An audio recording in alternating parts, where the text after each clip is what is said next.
Before I do anything else, I want to initially look at just exactly what Premiere Pro is and what it's capable of producing. But even before I get to that stage, let me just inform you that in itself it can't produce a DVD or Blu-ray disc for you.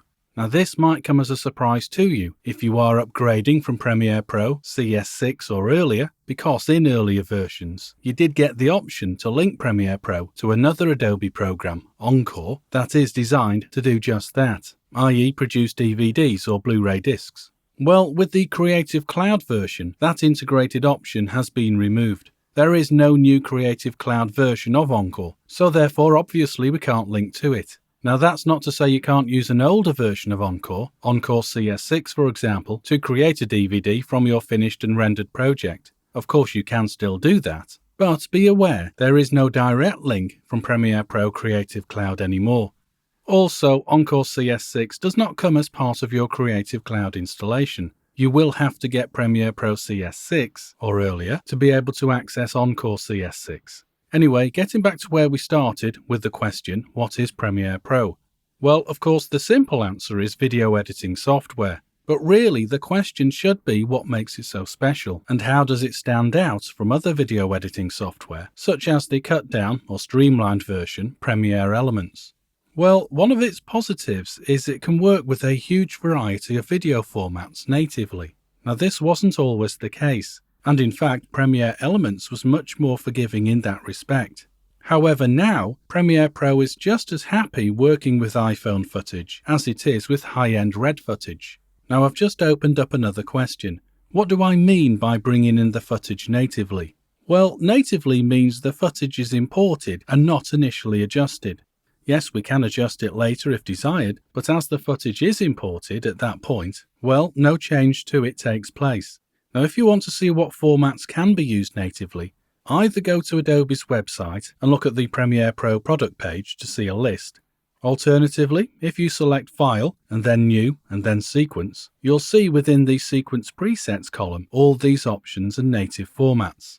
Some you'll recognize and some you won't. Some are low-end, shall we say, and some are high-end formats.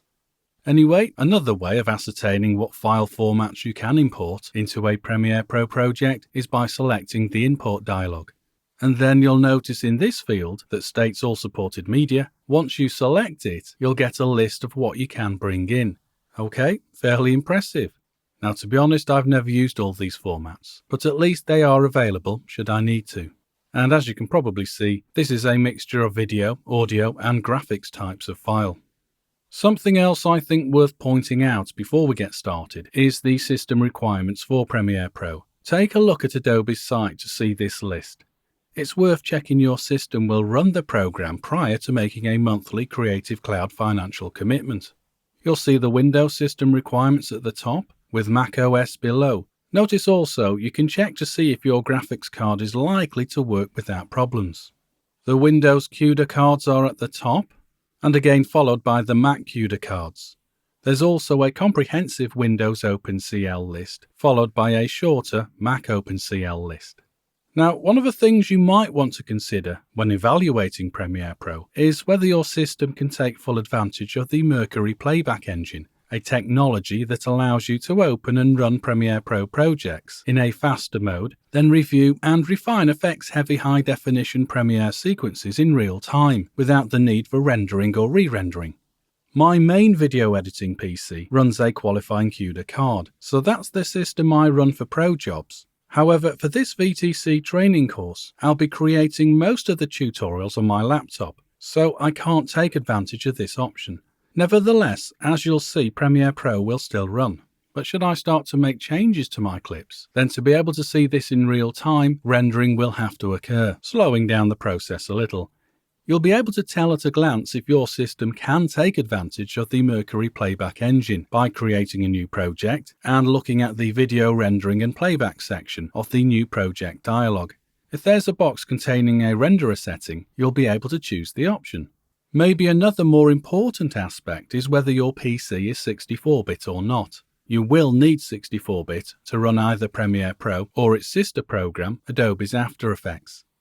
Anyway, as a process, this is how Premiere Pro works. You will have your video footage either on a memory card or digital tape or even on a DVD. However you access your video files, the principle is this. You import them into Premiere Pro along with other file types such as images and audio, and then start to assemble these distinct files into the order in which you want to play them back. And then you'll place this narrative of footage, for want of a better phrase, onto a sequence within a project.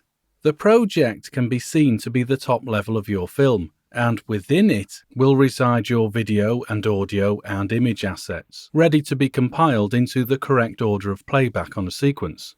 Now it's entirely up to you. You can restrict your project to one sequence, or, if you prefer, you can create multiple sequences of different aspects of the same project. For example, you might have one sequence of a walk around a lake, with two further sequences of the walk to the lake and a walk from the lake.